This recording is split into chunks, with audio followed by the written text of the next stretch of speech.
Venham todos para cá, nós estamos começando o consultório. Um beijo para você que já está na audiência e você especialmente que sempre acompanha o consultório. Obrigada pelo carinho. Hoje nós vamos falar sobre casamento. Sim, as fases do casamento e o felizes para sempre, dura para sempre. É de verdade essa história de que casamento, quando cai na realidade, no cotidiano, esfria, fica anêmico, borocochô? Mas tem um jeito de a gente pensar o casamento de uma maneira em que ele seja vivido com alegria, custe o tempo que custar, passe o tempo que passar. Será que essa receita de casamento, que foi ideia de Deus, o Criador, estaria fadada a ser uma experiência sem graça? Não sei. Acho que a gente precisa rever aí o que tem dito pra gente sobre casamento ao longo da vida, porque esse é um lugar pensado por Deus para sermos felizes. Então vamos conversar sobre isso hoje com um casal pastoral, pastor Jefferson e Emeline Carvalho. Bem-vindos, tudo bem por aqui? Tudo bem, obrigado. Que bom. Tudo bem, Dali. Estão casados há quanto tempo? 14 anos agora, Ai, fechando tem um 14 filhinho, anos. coisa mais linda. Temos o pequeno Gustavo. É. E como que foi para vocês? Em algum momento, quando vocês casaram, pensaram que seriam felizes para sempre e são felizes para sempre? Olha, quando nós casamos, nós realmente planejávamos ser felizes para sempre. Ai, meu Deus, as tempestades pareciam poéticas. E a realidade chegou e nós aprendemos que, apesar dos desafios, é possível continuar se apaixonando um pelo outro. Ah, que lindo! Concorda, Jefferson? Concordo. Continua apaixonado por essa mulher como há mais de 14 anos? É, Olha linda, lá. isso mesmo. Olha lá! Eu tenho a alegria de tê-la ao meu lado nessa jornada tão especial que é a vida, né? Sim. O casamento, ele traz essa expectativa. A gente vai ao altar com essa expectativa do felizes para sempre. Há uma nuvem assim de que você pensa, não, nos orientaram, o curso de noivos nos disse que vamos ter algumas dificuldades, mas você não imagina quais serão. Mas com a ajuda de Deus você vai passando, aprendendo, estudando, se aprofundando. Na prática pastoral também, né, de lidar com várias famílias, a gente vai aprendendo pelo exemplo, pela convivência com vários casais e famílias também. O que é o olhar de vocês? É mais desafiador? É a rotina, é o cotidiano que tende a nos colocar num lugar de vida comum, né? Que não tem toda segunda-feira, toda terça-feira, toda quarta-feira, toda quinta-feira, toda sexta-feira, aquelas borboletas no estômago, aquela paixão inicial, aquele rompante de que estamos juntos e que estamos aqui para o que der e vier. O que acontece? O que vocês identificaram de mais desafiador? Após 14 anos de convivência, a gente vai amadurecendo também muitos aspectos. Então, no início, obviamente, existe aquele apaixonamento, a fase da idealização. Nossa, nós seremos assim, nós viveremos assim, assim assado. Mas as dificuldades, as circunstâncias vão surgindo e nós vamos aprendendo que, apesar da rotina, ela parecer chata algumas vezes, ela é necessária, porque ela é estruturante. E a gente pode fazer da rotina algo especial também, ali com pequenas atenções, pequenos cuidados. E ao longo do tempo nós percebemos que a dinâmica de vida, ela exige de nós mais coragem para decidir continuar sendo melhores um para o outro, do que necessariamente esquecer os amores ou o encantamento inicial. Olha, deixa eu me fazer mais clara. No início a gente se apaixona, cria expectativas, ideias, mas ao longo da convivência nós vamos percebendo que existem algumas novidades que não esperávamos. E, inclusive em nós mesmos, coisas e aspectos nossos que até mesmo não conhecíamos, mas com a vida a dois eles vão surgindo. São surpresas que acabam trazendo à rotina um toque mais especial e desafiador também. Porque existem os conflitos pessoais e interpessoais. Então, ao longo do casamento, a maturidade vai chegando, nós vamos escolhendo amar um ao outro, respeitar um ao outro, apesar desses desafios. Mesmo quando o encantamento vai sendo mais discreto ao longo do tempo. Mas isso não significa que a gente não aprenda um com o outro também a melhorar e ser melhores um para o outro, né? Olha, de largada já dá para saber, e eu sei disso. Casou bem, viu?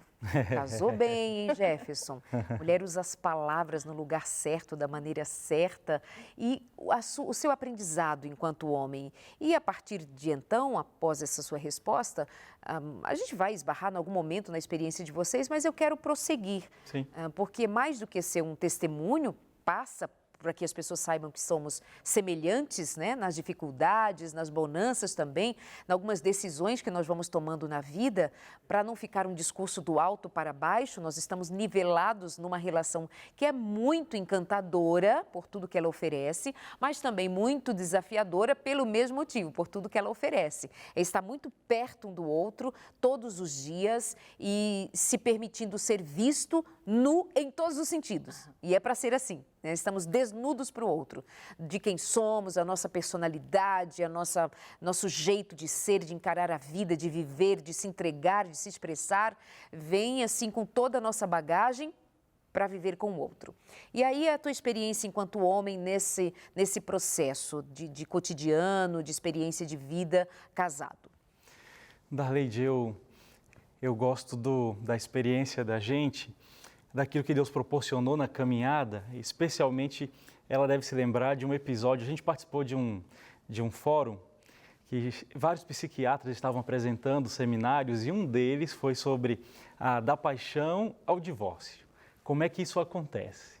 E ali uma série de coisas se elucidaram para a gente também nessa caminhada. Eu como homem, para entender alguns mecanismos. Então ele apresentou uma pesquisa. O doutor, eu vou citá-lo aqui, Antônio Pedreira, ele apresentou uma pesquisa feita nos Estados Unidos com mais de 10.500 casais, acompanhados por 20 anos, e identificaram que todos os casais passam por uma série de ciclos parecidos, e eles chamam de a fase do apaixonamento, e essa fase do apaixonamento, ela começa com a predisposição, em que você está disposto a encontrar alguém. Então imagine, talvez a gente esteja falando para alguém agora solteiro aí, né? Que está pensando em encontrar alguém, e nessa disposição a pessoa já começa a se apaixonar por um idealismo, uma ideia, alguém que vai chegar, que eu vou amar e vai ser assim, vai ser assado. Eu me imagino como nos filmes, né? Tudo isso vai sendo criado. E depois vem a fase do romantismo. E algo que me chamou a atenção e que eu internalizei bastante até para aconselhar os casais, os jovens, nesse processo de escolha, nesse processo de conhecimento, não, realmente essa é a pessoa com quem eu quero me casar e passar a vida. Ele trouxe uma informação de que o nosso cérebro, ele tem uma mudança no neurotransmissor. Como? Quando a gente se apaixona por alguém, que a gente olha, se apaixona, uau! Então a dopamina está ali. E a gente fica dopado, né? Ai, que legal, apaixonado. E a expressão que foi usada lá no seminário foi o seguinte: você esquece de enxergar os defeitos e você coloca uma lupa nas qualidades. Então aí aparece a mãe, ou como diz lá na minha terra, manhinha. Manhinha diz assim: olha, meu filho, você está vendo isso aqui, você está vendo aquilo ali, e você pode dizer: ah, não, isso é coisa que a senhora está vendo demais. Na verdade, ela é maravilhosa, está tudo certo, vai dar tudo certo. Alguns dizem: não, eu vou corrigir, né? Eu vou consertar. Deixa comigo que quando eu casar, eu ajeito as coisas. Mas depois de 2 anos e meio, o neurotransmissor vai mudar. Nós vamos agora para a serotonina e muda também a posição da lupa. Ao invés das qualidades, nós vamos enxergar os defeitos. Então, esse é o grande desafio, porque você vai entrar numa fase de transição, uma disputa com você mesmo, dizendo assim: bom, alguém que eu me apaixonei, ela mudou. Você começa a dizer para a pessoa: você não é do jeito que eu pensava, aquilo que eu vi, você mudou demais. Em pouco tempo, 2 anos e meio, 3 anos. O casamento, agora, pensando no plano divino, é exatamente essa escola que você vai precisar todos os dias aprender, reaprender, porque você vai precisar amar uma pessoa que está em constante mudança. Exemplo, a Grazi casou comigo, eu tinha 30 quilos a menos. 30 quilos a menos. Eu não tenho nada a ver com isso. Então imagine, ela precisou amar um gordinho, né? Que está em um efeito sanfona, vai e volta, vai e volta. Então, é um exemplo de mudança. Eu tinha mais cabelo e por aí vai. Então, o casamento traz esse desafio. E em Deus, nós somos incentivados ao quê? O Senhor diz para nós, né? Olha, eu criei e é até que a morte os separe. Então, as piores crises podem ser superadas na minha presença. As maiores diferenças, você pode olhar para uma foto e dizer, olha, eu me apaixonei por essa menina, quando nós nos casamos ela tinha 19 anos, né? E aí olhar hoje e dizer, ó, ela tem 30, hoje ela é mãe, e você se apaixonar por essa versão e agradecer a Deus, obrigado, Senhor, por essa experiência. Então, eu queria citar isso e fazer um apelo aí para os solteiros, muito cuidado com as decisões que são tomadas quando a dopamina, né, está no seu cérebro, né? Tenha aí calma, vá devagar, ouça os conselhos de Deus, aquilo que está, por exemplo, escrito na palavra, no Espírito de Profecia, não é? Aquilo que nós temos como sinais. Então, você precisa se antecipar a alguns problemas. A gente sabe que o convívio vai trazer desafios, mas existem desafios que são desnecessários. Você pode evitá-los se você prestar atenção nas orientações do Senhor. E o Senhor pode te ajudar a fazer uma boa escolha. Você casou bem, amiga. Casei. Bem. Era bem magrinho, né? Era. Porque Eu 30 acho que quilos melhorou. depois, ele não é gordinho, gente, porque ele é alto, né? Você é alto, então tá bem distribuído. Né? Tá, eu acho que ele tá bem. Tá ótimo, tá ótimo. Então, casaram bem, bonito casal. E essa sua introdução, assim, de começar por esse lugar onde primeiro a gente se apaixona, para não se apaixonar por algo que não existe, né? Que essa qualidade toda, sem considerar que há dificuldades em todos nós, que eu nem vou chamar de defeito para não machucar ainda mais, não é? Na continuidade disso, o que você, enquanto ouvia, pensava sobre acréscimos nessa jornada da fase do casamento, das fases? De fato, essa idealização, ela gera uma problemática se você não tiver disposição posterior de se organizar na relação. Em que aspecto? Após a idealização, com grandes expectativas, também vem grandes frustrações. Então, quanto mais alta a expectativa sobre o parceiro, sobre si mesmo, também as frustrações serão proporcionais.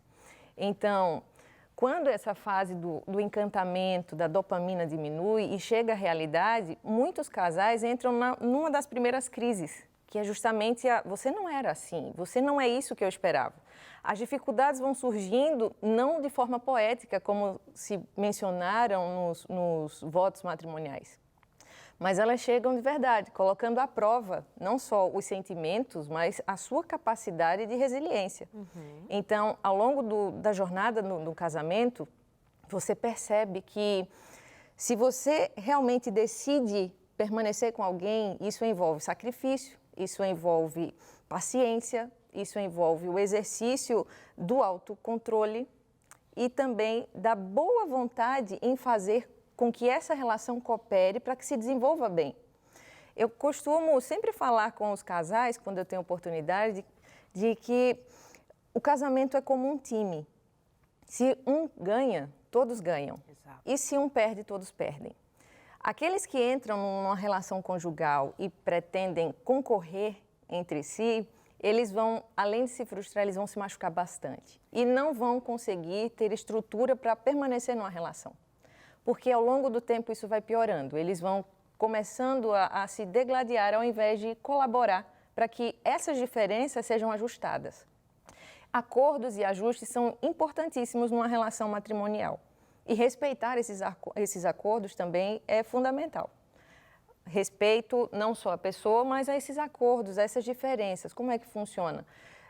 Ver o tipo de rotina, como funciona o trabalho de o exercício profissional, em que eu posso colaborar para o sucesso do meu companheiro, como eu posso colaborar para o sucesso familiar, como nós podemos exercer o cuidado com a saúde em conjunto, como podemos respeitar a individualidade um do outro. Muitas vezes esse apaixonamento, ele tira um pouco da privacidade ou da individualidade um do outro. E é claro que esse aspecto de privacidade, quando ele é tratado, algumas vezes é mal interpretado também. Porque surgem alguns perigos. Você não pode acessar algumas coisas que eu acesso por causa da minha privacidade. Não é esse tipo de privacidade, até mesmo porque isso não é muito saudável. Mas a privacidade no sentido de, existem algumas coisas que somente o sujeito pode lidar e nós precisamos respeitar, até mesmo em aspectos emocionais. Por exemplo, questões, conflitos pessoais, conflitos familiares e históricos que algumas vezes surgem no casamento. Na verdade, essas bagagens passadas, emocionais, familiares, históricas, elas vão surgir. Nós, quando casamos, nós não casamos somente com o sujeito, nós casamos com a história do sujeito também. Ele vai trazer essas características, ele vai trazer a sua cultura, suas tradições, e esse choque haverá, esse choque acontecerá na relação. E é por isso que é importante respeitar alguns aspectos da privacidade. Você me fez lembrar que outro dia uma amiga me dizia que ficou muito chateada porque o marido decidiu que teria um encontro com os seus irmãos, só eles. E ela, por algum motivo dela, não entendeu e ficou muito chateada. Mas por que eu não posso ir junto? O que vocês vão conversar que eu não posso estar junto? Porque... Não, eu quero estar com eles. A gente vai conversar sobre histórias nossas, coisas nossas. Mas ela tão focada na ideia de que assim, o que é seu é meu, o que é meu é seu, estamos juntos porque der e vier, não tem segredos nem entre você e seus irmãos. Mas nesse momento ela estava justamente desrespeitando essa privacidade de uma história que já havia antes de ela existir, enquanto esposa, enquanto mulher daquele homem que antes de tudo tinha uma relação familiar, um histórico familiar. Então é nesse sentido que você diz também, de não respeitar até isso. Isso. Esses aspectos individuais do sujeito que precisam ser considerados. Não é porque nós somos casados que eu preciso invadir a história do outro ou anulá-la. Isso também é uma forma de violência com o outro.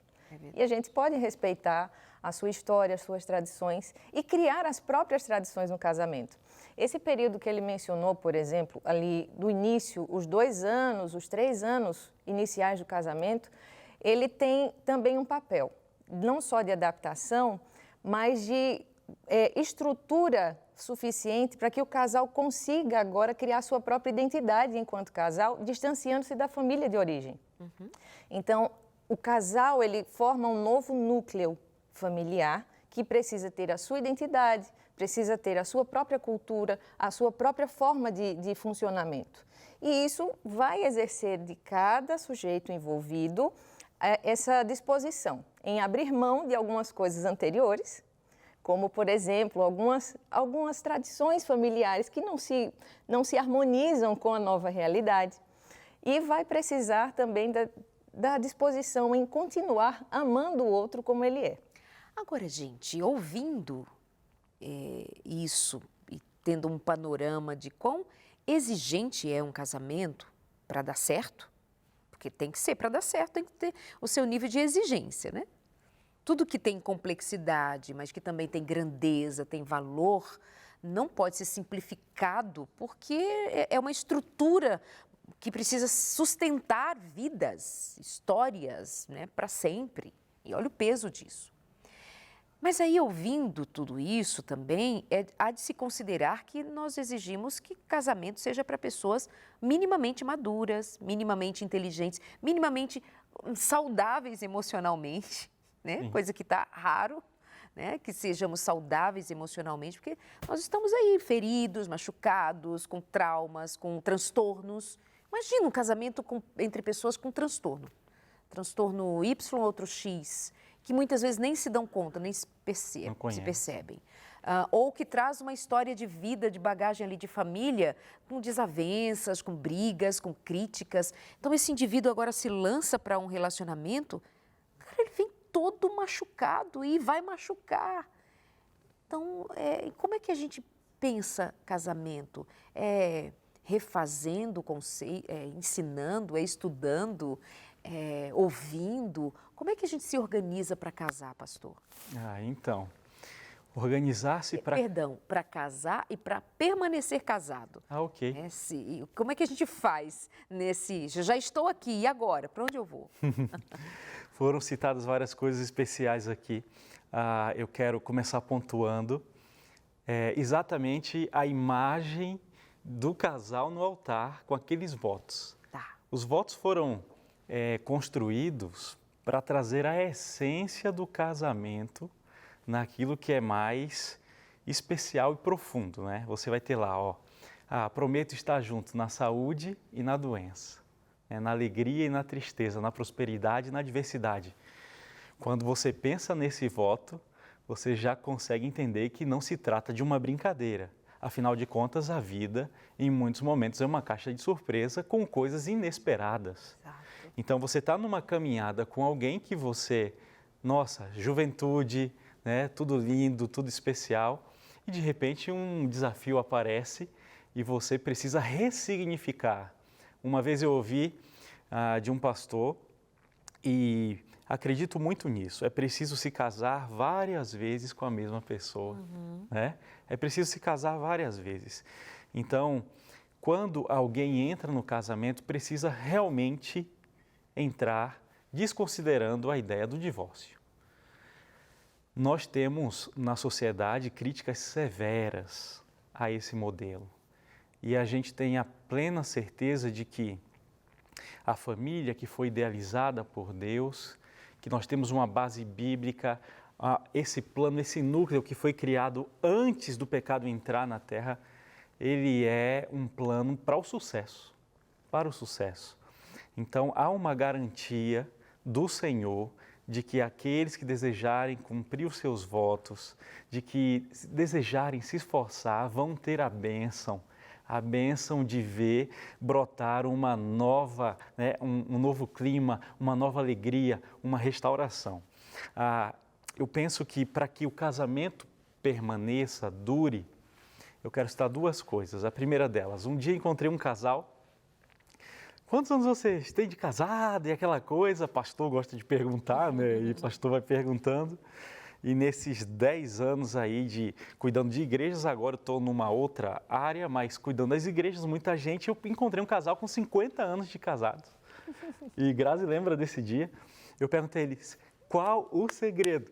Conta para o pastor. Eles disseram, não, pastor, a gente fez nossos acordos e a gente cumpre os nossos acordos. O que é que um acordo presume? Presume diálogo, que já é um desafio para muita gente. Então, um diálogo em que eu preciso, para fazer um acordo, ceder e também colocar aquilo que é importante para mim e criar uma condição que os dois convivam bem, atendendo com respeito à necessidade um do outro. Lembrando, foi dito aqui, a gente não casa... a Grazi falou, a gente casa com a história do sujeito também. E eu queria acrescentar, a gente casa com a família também, né? Essa não é uma novidade, a gente casa com os familiares.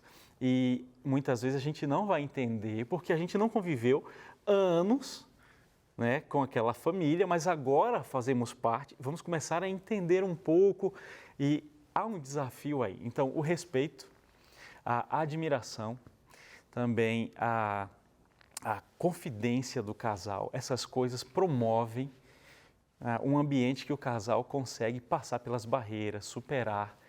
E a segunda coisa que eu quero citar é exatamente pensar em desenvolver o amor companheiro. E era isso que lá no seminário que eu citei no primeiro momento, ele dizia, só tem um jeito de permanecer casado, é migrar para o amor companheiro. O amor companheiro, o casal está junto para tudo. O amor companheiro, eles se entendem, torcem um pelo outro, se ajudam e aquilo que ela disse, é um time, né? A sua vitória é a minha vitória e nós vamos juntos construindo. O grande desafio é sair desse ciclo que em algum momento todo casal entra, de conflito, trégua e você ter a restauração. Se você não conseguir migrar para esse companheirismo, possivelmente você vai ter o rompimento das afeições, a admiração é destruída e então o casamento corre sérios riscos de se tornar um fardo. Talvez para muitos de nós cristãos, eu não posso me separar porque eu tenho uma aliança diante de Deus. E é óbvio, Deus não quer o divórcio de ninguém. Na palavra Ele é claro em dizer, eu odeio o divórcio, porque Ele sabe que isso arranca pedaço, né? Mas existem histórias e histórias, e existem particularidades, e a grande garantia que temos é que o Senhor cuida de todos nós, nos ama e deseja corrigir. Essa é uma ilustração também conhecida, mas assim como um GPS, a entrada é aqui, você passou direto, recalculando rota. Quando algo acontece na caminhada, quando um imprevisto, quando o casamento é bombardeado por alguma surpresa da jornada, Deus está lá, calculando a rota, né, recalculando a rota para fazer chegarem no final feliz. E o final feliz, me permita dizer, não é esse final feliz do mito da Cinderela, né? Que é aquela ideia do, não, casaram e viveram felizes para sempre. Os desafios existem, mas o final feliz é chegar junto na eternidade. Um grande sonho para toda a família.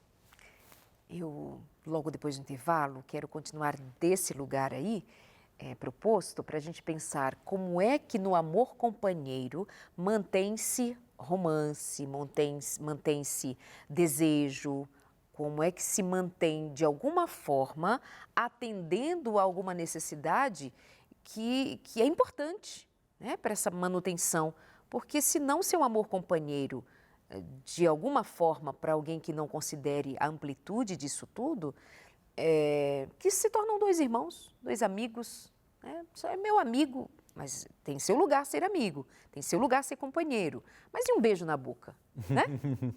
Como é que fica aí, nesse amor companheiro que é só companheiro? Então a gente volta desse lugar, desse ponto da conversa. Mas por agora, meus amores, a alegria de apresentar a vocês esse material que nós já estamos divulgando aqui com vocês nesses dias, Rodrigo Silva em Descobrindo Tesouros. Dá aqui uma olhadinha comigo, ó. Ela é inteira em quadrinhos.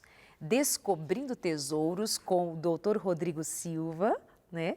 Como nós dizemos por aqui, o Indiana Jones dos nossos dias aqui, cristão, abrindo oportunidade para as crianças estudarem a Bíblia de uma maneira divertida, interessante, curiosa, bonita, bem feita. Olha esse material, gente, olha isso, olha isso! Passando pela história da Bíblia, Rodrigo Silva em Descobrindo Tesouros, um jeito criativo de estudar a Bíblia com as crianças. É só fazer uma coisa muito simplesinha agora, ligar para a gente.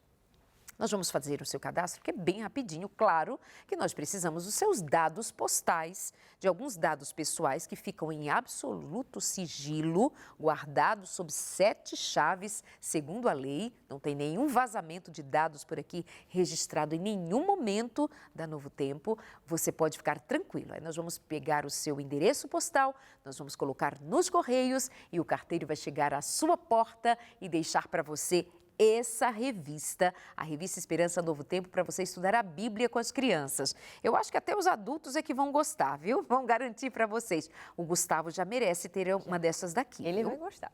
Com certeza. O Gustavinho que já está falando tudo, uma belezinha. Então, liga agora para a gente no 0 Operadora 12 21 27 31 21. É bem rapidinho, nós vamos chamar o intervalo agora para você aproveitar, ligar e receber em casa essa revista que está fantástica. E onde é? Me conta, onde é que você vai encontrar esse material gratuitamente? Onde? Se tudo por onde você passa está sendo vendido. E aí vem um boleto, vem um pedido de Pix, vem, sei lá, vendendo a quantos mil? Aqui você simplesmente é convidado a começar a estudar a Bíblia. E a gente fica pensando, como é que as famílias podem estudar a Bíblia melhor? Como é que as famílias podem ensinar a Bíblia para os filhos? Como é que essa mulher, esse homem, esse outro podem ter interesse para descobrir as verdades da palavra de Deus? Ora, vamos pensando aqui estratégias. E aqui é uma das estratégias de fazer os seus filhos gostarem de estudar a Bíblia. Com o Dr. Rodrigo Silva. 0 operadora 12 21 27 31 21. Esperamos você. E logo depois do intervalo, como alcançar o amor companheiro sem perder o amor romântico. Como? Dá? É possível? Até já. Esperamos você.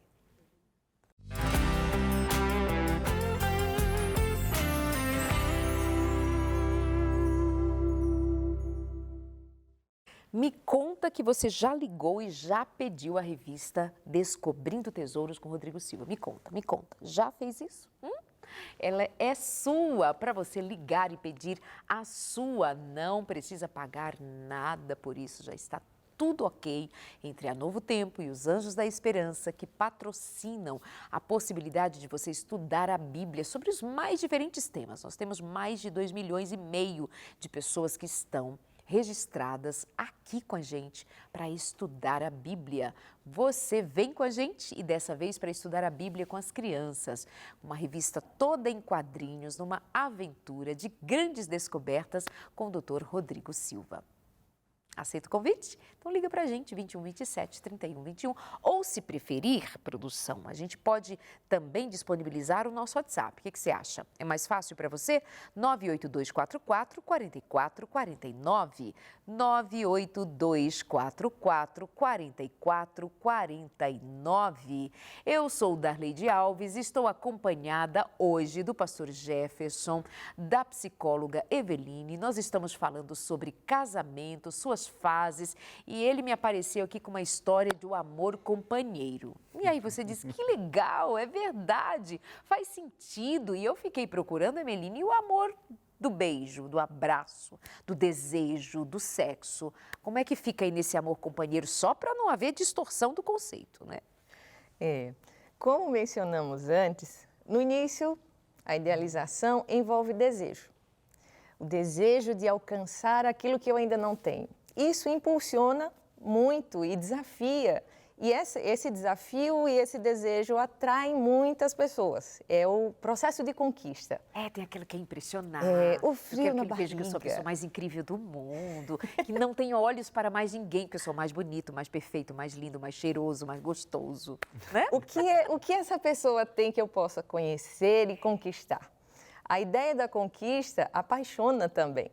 Só que chega um momento que você já conquistou, supostamente, conquistou completamente. Você vai precisar agora entrar para a fase 2, que geralmente ninguém comenta. A fase 2 é permanecer conquistando. O amor companheiro, ele diferente dessa fase de conquista e encantamento, ele vai exigir do casal a conquista diária e constante. Você não vai ter, talvez, aquela frenesi, né? O frenesi do apaixonamento e nem as borboletas no estômago. Você agora pode ter algumas enxaquecas. Mas a boa notícia é que amor não é sentimento. Ele envolve sentimento, mas amor é uma decisão. E apesar de você continuar amando alguém, significa que apesar de um desafio, de uma limitação, apesar de uma circunstância difícil, você vai se colocar a favor daquele companheiro que você escolheu para a sua vida, para dividir a jornada da sua vida, a sua intimidade, e você vai ser desafiado constantemente a continuar olhando para essa pessoa com o mesmo carinho que você se sentiu atraída no início. E é aí onde entra, por exemplo, uma problemática relacionada ao divórcio. Quando eu lido com alguns casais, eu faço a eles a seguinte pergunta: quais foram as razões pelas quais você se apaixonou no início por essa pessoa? Geralmente são essas as mesmas razões que você pensa em desistir depois. Como assim? Porque no início você tinha mil e um motivos para se apaixonar, para se encantar, para decidir ficar junto. E ao passar do tempo, esse companheirismo foi surgindo, essa aproximação foi surgindo, conferindo intimidades, inclusive, que eu acho que o aspecto emocional é mais profundo até do que o sexual, se você parar para refletir. E essa intimidade assusta algumas pessoas.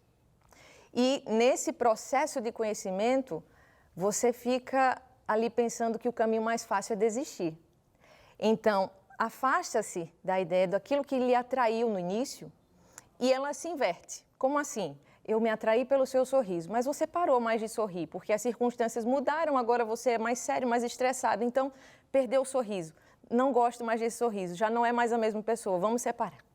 Ou então já vi casos assim também, sorrindo muito, sorri para todas as meninas, sorri para todo mundo e guarda esses dentes, né?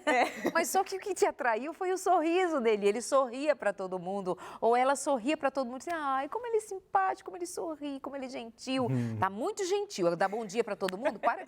Então tem isso também, né? Tem isso, às vezes quando não se inverte, ele repete, e quem muda a percepção é o sujeito que está observando, e aí passa a ser incômodo, aquilo que eu gostava passou a ser incômodo. Por que essa mudança acontece? Justamente porque as expectativas baixaram e a realidade chegou.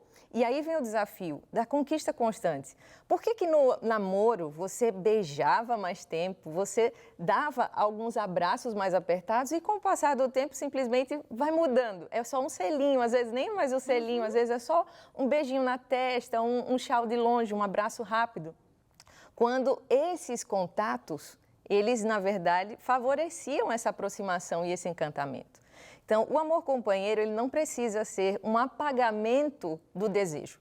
O amor companheiro, ele pode ser o fortalecimento da constância do casal, mas com aspectos mais maduros. E como mencionamos antes, né, como você mencionou, o casamento, ele exige maturidade. O casamento, eu até brinco, não é para amadores. Se for para amadores, ele vai ter alguns problemas no caminho, mas ele exige um pouco de maturidade, sim, inteligência emocional, porque você vai lidar com uma pessoa diferente de você. E a ideia de transformar o sujeito à sua semelhança não vai funcionar também. É por isso que os acordos precisam ser respeitados, a identidade do outro precisa ser respeitada, mas ao longo do tempo, esse amor companheiro de parceria, de paciência, de colaboração, para que ambos deem certo, ambos tenham sucesso na sua jornada, esse amor companheiro ele vai favorecer a admiração, o respeito e o amor. Amor apesar de, você tinha 30 quilos a menos, mas eu amo você apesar de ter hoje 30 quilos a mais. Eu amo você apesar de você sorrir muito no início e hoje me incomodar. Eu amo você apesar disso.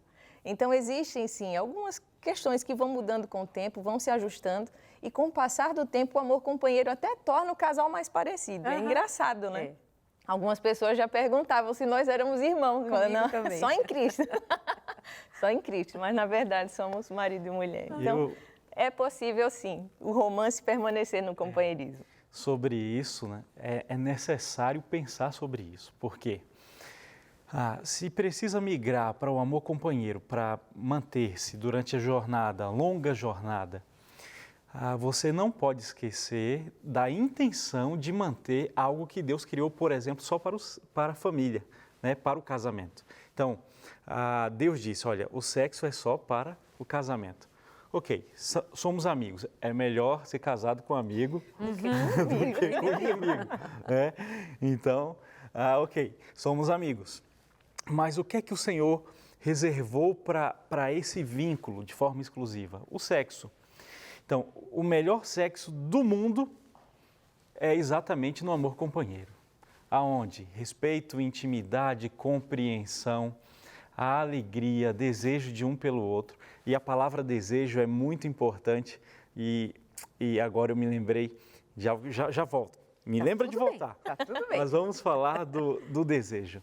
É preciso manutenção nisso. Então, de forma prática, algumas coisas, é preciso driblar as dificuldades. Uma agenda corrida, uma fase extremamente desafiadora, é preciso ter um espaço na agenda para o casal. É preciso ter um espaço na agenda para a sexualidade do casal. É preciso ter, ao contrário de que alguns pensam assim, se a gente marcar um horário vai ficar chato. Às vezes a expectativa, né, é exatamente o contrário. Rapaz, está chegando, né? Está chegando. Alguma memória, acessar, o desejo precisa ser alimentado. É preciso acessar memórias. Nossa, aquela noite, naquele dia, naquele lugar, né? Falar isso, fortalecer esse vínculo. Agora, é importante lembrar que os dois precisam construir isso juntos. Eu lembro, já em tratando do desejo, né, ainda, de eu ter lido que nos costumes judaicos, o casal não tem intimidade quando a mulher está no período menstrual. E que isso possibilitaria esse afastamento do casal por estes dias, também proporcionava um reencontro ao fim daquele período, quando as mulheres passavam por banhos rituais, chamados de purificação, mas eram banhos de renovo, né, dessa experiência, que agora proporcionaria um encontro entre marido e mulher outra vez. Aí dizia assim, é como se fossem mini lua de mel a cada mês. Legal. Não é interessante? Muito legal. Então, a gente, na nossa ideação de pós-moderno ou ocidental, principalmente, foi construindo a ideia assim, que não tem problema, tá tudo certo, qualquer dia, qualquer hora, não importa, não interessa, que está liberado, é o casal quem decide, etc, etc. Mas tem alguns cuidados que Deus nos orientou a termos que vão proporcionar alegrias que de outrora nós não experimentaríamos. Olha só que interessante, eu achei bonito isso. Olha, tem alguns dias que vocês ficaram afastados um do outro, depois essa mulher vai ter um rito de banho, com óleos, perfumes, com preparo, e aí agora tem um reencontro com seu marido, já que ficaram afastados alguns dias. Então, essa manutenção do desejo também conta com, de vez em quando, uma certa escassez, vamos dizer, ali naquela proposta, né? E aí proporciona vou encontrar de novo, vai ser bom de novo, vai ser gostoso de novo. Então, preparar aquela comidinha especial, preparar aquela roupa especial, aquele momento especial, sempre na perspectiva de que isso aqui é para enriquecer a relação, para não deixá-la cair. E eu falo isso com 33 anos de casada, não é? De que dá para a gente chegar nesse amor companheiro, mas lembrando que é marido e mulher, que filhos crescem, minha filha já é adulta, jovem adulta, casada, a vida seguiu e nós estamos juntos. Então, mas ter esse cuidado na manutenção no dia a dia. De novo, volta ao cotidiano, mas o cotidiano não precisa ser chato. Tem dias que vai ser, não tem dias que vai ser, mas porque a vida tem as suas exigências de a gente ser mais inteligente e se propor a buscar nesse casamento alegrias que se renovem e que se renovem. Faz sentido para vocês? Sim. Com certeza. Estamos alinhados, né? Sim, e o cotidiano, e aí eu já pego aquele item, eu disse, me lembra? Eu já tinha esquecido. O cotidiano, ele faz parte de uma construção também divina. Porque se você olha para a Bíblia, você tem, por exemplo, a Semana da Criação, o Senhor fazendo um ciclo, aquilo que é cotidiano, tarde, manhã, tarde, manhã, tarde, manhã. Agora, o que dentro da tarde e manhã foi posto, que foi diferente? Então, acredito que criatividade, intenção, gastar o seu melhor recurso no seu casamento, recurso financeiro, né? Gastar as suas melhores ideias também para reconquistar, para poder experimentar noites, né, a sexualidade de forma plena e dizer, olha, eu sou realizado. Os dois precisam buscar isso. Existe uma dificuldade no casal ou nos casais para se ajustar, que é a ideia exatamente dos conceitos. Então, um signo pode ser diferente. Eu estou chamando de signo, é a linguagem da comunicação, Sinal. Não é? É exatamente o sinal, a palavra. Então, por exemplo, o desejo precisa ser esclarecido na cabeça dos dois, alinhado, para que, por exemplo, um não pense, não, isso aí é pecado. Exato. Isso é pecado. E o outro, meu Deus do céu, né? Ô Senhor, abre a visão dessa mulher, né? Porque, na verdade, o Senhor criou para ser bem feito dentro do casamento e é para ser na alegria, na tristeza, na saúde, na doença e com sexo. Né? E isso é muito importante. Então, a gente vai abordar, eu quero ir um pouquinho mais para frente, mas, por exemplo, os filhos, né? Você citou, a sua filha já cresceu, já se casou, né? E agora formou o lar dela e você continua na sua jornada com o seu esposo, J. Washington. Exatamente. Então, você pode, por exemplo, olhar para casais como nós que estamos agora, vamos lá, há 12 anos de casados, aí tivemos nosso filho e agora chegando a 14, né? Então temos uma jornada com o nosso garotinho, formá-lo, viver, mas é importante lembrar que enquanto ele cresce, a nossa vida acontece. Isso. Eu não posso deixar de viver porque o meu garoto, que é para ser uma bênção, veio agora trazer desafios. Eu li um livro chamado Você Só Precisa de Amor e as Mentiras que Te Contaram sobre Casamento. E um dos capítulos diz assim, qual é a mentira? Aí ele diz lá, os filhos fortalecem o vínculo matrimonial. E aí ele diz, a verdade é, os filhos são o maior desafio para o casamento. E aí esse autor, que é um psicólogo norte-americano que atendeu muitos casais em Nova York, ele descreve exatamente o fato de que a maioria dos casamentos se encerram, mesmo que não no papel, mas se encerram quando o primeiro filho nasce. Então, ele vai descrever ali o que fazer, como fazer para você poder vencer essa dificuldade. Eu me lembro bem que lá ele descreve que um casal, uma mulher só se deu conta de que o casamento tinha acabado 7 anos depois. Desde que meu bebê nasceu, meu filho, eu só penso nele e esqueci da existência do esposo. Então, note, nós estamos falando de uma situação, de um dos desafios dessa linda coisa que é casamento, mas tão desafiadora, mas que tem uma garantia. Deus diz, eu vou ajudar vocês a superar. Eu odeio o divórcio e eu vou ajudar vocês a completarem essa missão. É preciso entregar o coração a essa proposta divina. Eu preciso fazer isso dar certo. Eu preciso fazer com que o meu casamento dê certo e não dar certo no casamento precisa ser encarado por mim como uma grande perda. Eu preciso olhar para isso e dizer, Senhor, me ajuda a superar, me ajuda a corrigir os erros e a fazer minha família ser uma família dessas que possa, depois de 50 anos, um jovem perguntar, qual o segredo?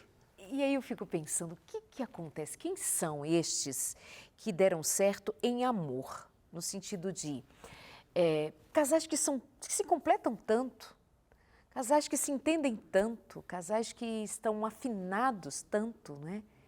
Mas para outros é mais complicado, para outros é mais difícil, para outros é mais sofrido, porque há uma discrepância muito grande entre objetivo de vida, entre caminhada, jornada, até mesmo em se tratando de filhos, como é que educa filho? Um tem uma ideia, outro tem outra ideia, muitos desencontros, mas isso não é tudo e todo mundo. Tá? Tem muitos casais que estão alinhadinhos, bonitinhos, vocês estão aí juntinhos esse tempo todo.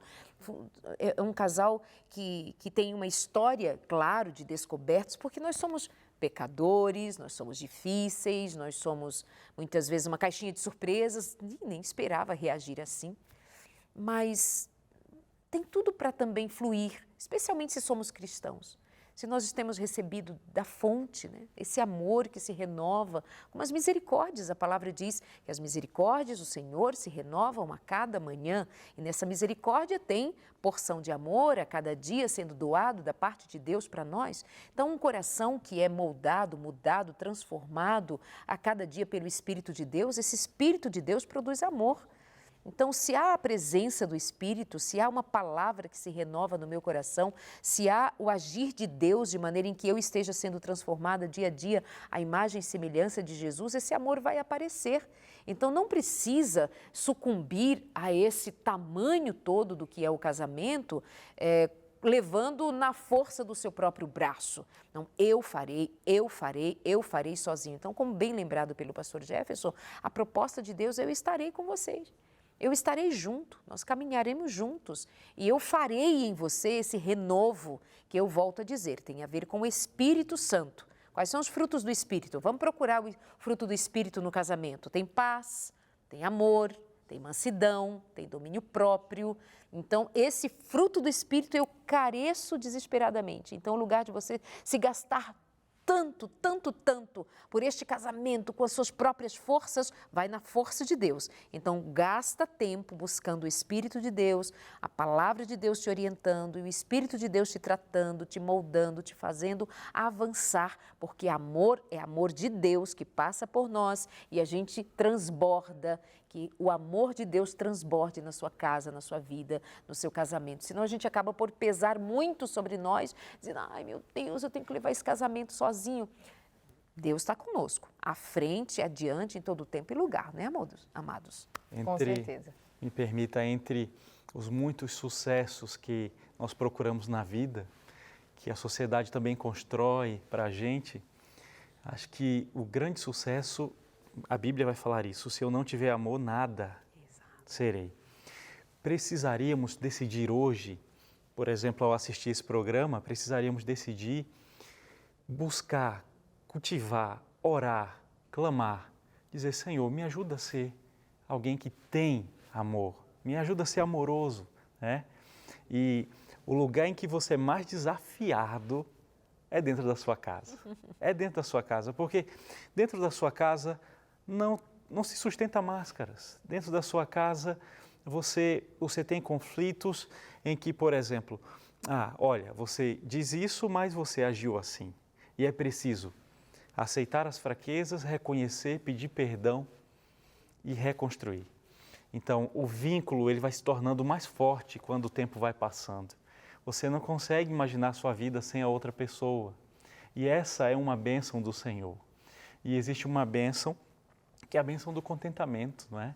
É a bênção dessa tranquilidade, desses frutos. Quando você vincula o Espírito Santo, você traz exatamente o grande cerne. Não dá para ir na farmácia e comprar paz. Não dá para ir na farmácia e dizer assim, eu quero uma dose de amor aí. Não vai dar. Então, mas eu era uma pessoa muito melhor. A vida machuca, vai retirando da gente, vai desnutrindo, né, a gente. E como alguns conseguem, no leito do sofrimento, no hospital, conseguem ser tão diferentes, conseguem colocar amor em tudo, até ali, a presença de Deus. Reflexão verdadeira sobre a vida, porque tudo passa. Mas a sua história é muito importante, você precisa construí-la em Deus para olhar para trás e dizer assim, valeu a pena o caminho que eu peguei, valeu a pena. Então, fica um incentivo a superar e a buscar o amor de verdade no Senhor. E você, o que dizemos para fechar então? O amor, como é uma decisão, e quando se aplica ao casamento, ele é mais profundo do que a gente pensa. E como se vende também, né, em redes sociais e tudo mais. Hoje a gente fala de amor assim como quem fala do vento que sopra. A gente ama tudo, Mas né? Ama o ama cachorro, tudo, ama boca. Amo comida, amo assim assado, mas o amor ele tem uma implicação mais profunda. E quando se trata de casamento, então nem se fala. Quando Deus disse que o homem e a mulher se tornariam uma só carne, você pensa, por exemplo, na cutícula da sua unha. Nossa, as mulheres especialmente, quando você vai fazer ali a unha e tira um pedacinho ou puxa um pouquinho mais, machuca. Não dá para descolar a unha da cutícula sem você sentir dor. Uma só carne significa essa intimidade profunda, não só em termos sexuais, mas emocionais.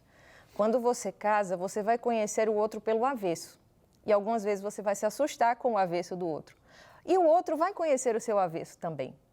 Como ele falou, não existem máscaras na relação conjugal, porque ali você vai se revelar como de fato você é, na sua melhor e na sua pior versão. E isso é profundo. É você escolher amar o outro e respeitar o outro e continuar admirando o outro, apesar dos avessos, apesar daquilo que pode ser assustador e que precisa ser ajustado. Então, quando se fala de chegada de filhos, por exemplo, o Senhor não falou que os pais seriam uma só carne com os filhos. Exato, marido e mulher, sim. Exatamente. Muito obrigada, viu? Ficaria mais tempo com vocês por aqui, mas nós temos que nos despedir. Amei demais. A gente se encontra agradece. no outro momento.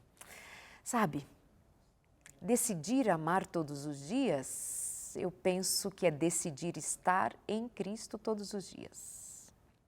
Para a gente aprender a olhar para o outro com o olhar de Cristo. Porque decidir amar quem não é amável pode ser mais doloroso e adoecedor do que imaginamos.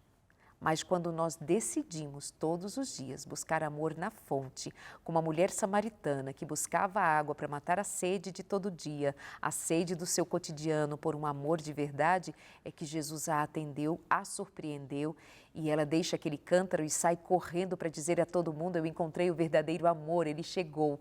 E agora ela já não era uma pedinte, ela agora era alguém que transbordava do que ela tinha recebido de Jesus. Talvez você esteja fazendo para receber. Talvez seja a hora de você transbordar de Jesus, desse amor que Ele tem para entregar por todos os dias. Que se renove o nosso casamento e a nossa experiência em Jesus. Obrigada pela companhia. A gente se encontra na semana que vem com mais um consultório. E claro, todas as tardes lá no Entre Família, mas consultório por aqui, nesse encontro marcado, nesse cantinho todo especial. Beijo e até lá.